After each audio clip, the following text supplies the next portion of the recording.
Signalis is a spooky little horror game that involves copious amounts of gore, lots of freaky flesh, and robot lesbians. It is also one of the greatest games that I've played this year, so that's neat. But what if there was a way to make it even scarier? Well, introducing the Camera Perspective mod, made by Christopher Beast, and it allows you to change the perspective of the game, whether it be a over-the-shoulder Devil May Cry type thing, or Resident Evil style, or even first person. And that's what we'll be doing today. I will be trying to beat the entire game in first person mode, which, yeah, it presents its own unique difficulties and challenges to overcome, obviously.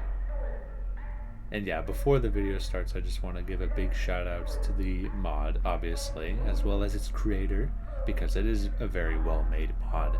And without it, the video would not exist, obviously, so go give them some support. But without any further ado, it's time for the Signalis First Person Challenge.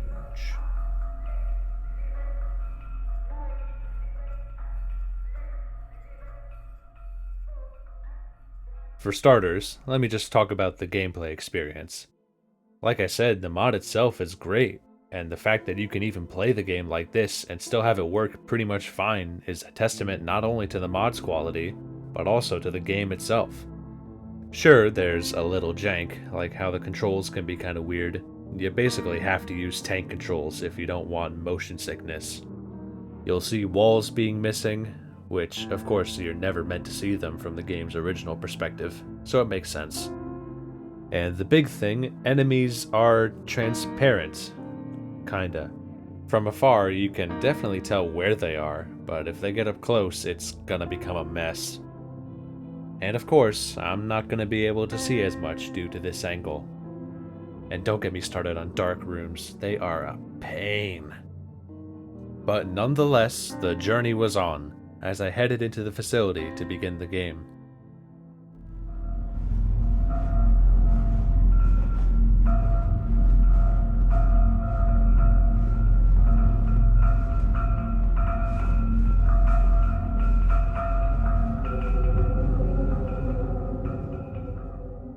When you know where everything goes and where to find things, it actually becomes really easy to power through areas. And that's how this first section went, as I was in and out within 10 minutes. It's good that aiming and shooting still works well in first person, which will be needed as it's now harder to simply avoid enemies. Into the second area, and it's here where things take off, as the map gets bigger. If you know this game, it's a lot of running around to find one thing which leads to another thing, and so on. To progress, I need to find 5 card keys. And yeah, it took me a while to figure out on my first playthrough, but now it's pretty much just following a roadmap to get what you need. Getting the shotgun is a nice addition, and luckily things aren't too complicated yet. Looking down these hallways is much different from this view. It really adds to the game. But so far, there hasn't been that much challenge. I mean, there's the odd enemy here and there, but that's about it.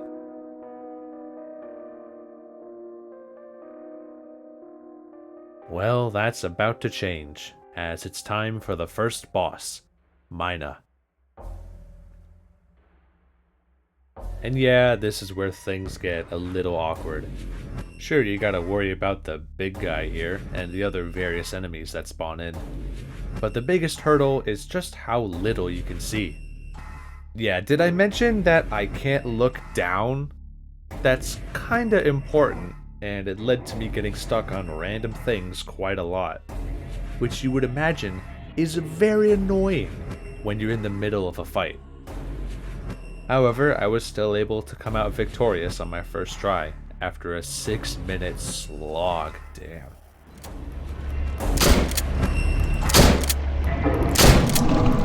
Yes, let's go, gamer. Epic win.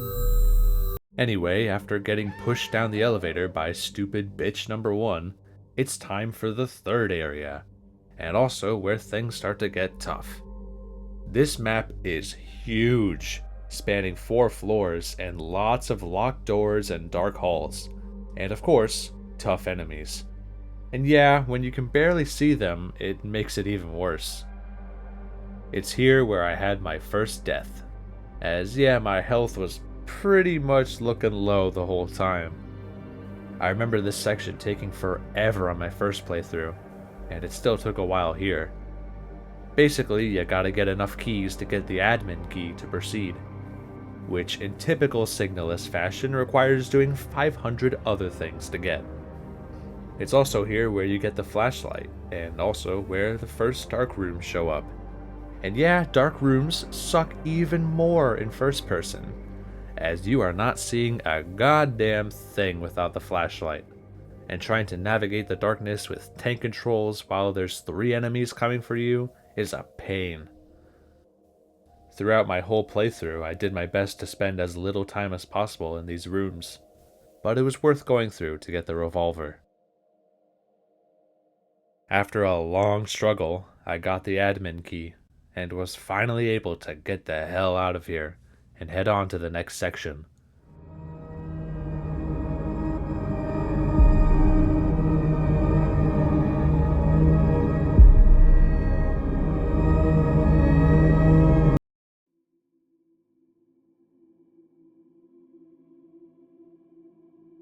First, let me just say that this area looks awesome in first person. And yeah, this part was really easy too. There's not much to see here. I mean, I guess this part was a little freaky, but after that, I was pretty much home free. And then it's time for my least favorite part of the game. No map, a confusing layout, and lots of tough enemies. What a delightful experience to go through. It's here where you gotta collect all the plates, which some are easy to get, and some kinda suck. Did I mention these things yet? Yeah, I hope you enjoy not being able to see a goddamn thing during these sequences. And it's even better when there's other enemies to deal with. Hooray! It's also here where you'll encounter the game's second boss, Chimera. And the same problems I had with the first boss apply here. Plus, it didn't help that I came in without realizing and promptly died. Are you kidding me? I'm dead. But this fight was easier than the first one. At least there aren't any other threats to deal with. Afterwards, it's back to trekking through the flesh zone. I never knew what this small bottle did, but you can use it to wake up Isa and she'll give you her rifle. And also you can get it here before the final boss. Of course, because I'm stupid, I missed this on both my playthroughs, so yippee. There's also more highlights like the mazes, including the one with a shitload of enemies, more dark rooms, these guys again, and this room where they just had to put the doll in the middle with a bunch of hard enemies all around. Basically, just imagine how tough these areas are normally, and combine it with the fact that most of the time, you ain't seeing shit. And that's how this section went. But finally, all the plates were collected, and after climbing back out, it's time to face the ending. Kinda anticlimactic, but whatever. We did it! We beat the game! GG's easy. Easy challenge. Alright, well, thanks for watching. Bye! Just kidding. You know we're not done yet, as it's about time to enter the final stretch. But not before a little more jank. I hope you like the cutscene, guys. And some more very wholesome notes. What a lovely note. I'm sure it will be very wholesome.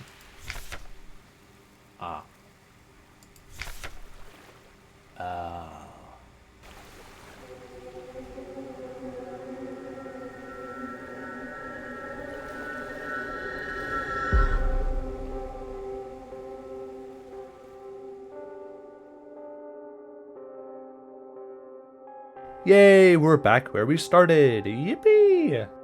Though, if you know what you're doing, this is by far the shortest zone, as it's literally get one thing and leave. And it's on to the final part of the game. Another big, sprawling area filled with tough enemies everywhere. At least you have a map this time. It's here where you also get the SMG, which is pretty useful for these big boys. The gist here is collecting tarot cards, and yeah, some are easy to find, and some are very not easy. With everything I've said before, it's no wonder I had to use every heal I found pretty much immediately. Of course, you also gotta make sure to stock up on ammo for later, as every time you collect a card, you can't go back into the room where it was, as goopy flesh blocks your path. There's lots of fun things to do here, like adjusting antennas, scanning a QR code, vandalizing a painting, and watching another janky cutscene. It's almost like the game wasn't meant to be viewed like this. Rest in peace. All the running around and avoiding powerful foes, all the getting lost and forgetting where one little thing is, it's almost over. As with all the cards, we can solve this last puzzle and crawl through the wall to reach home.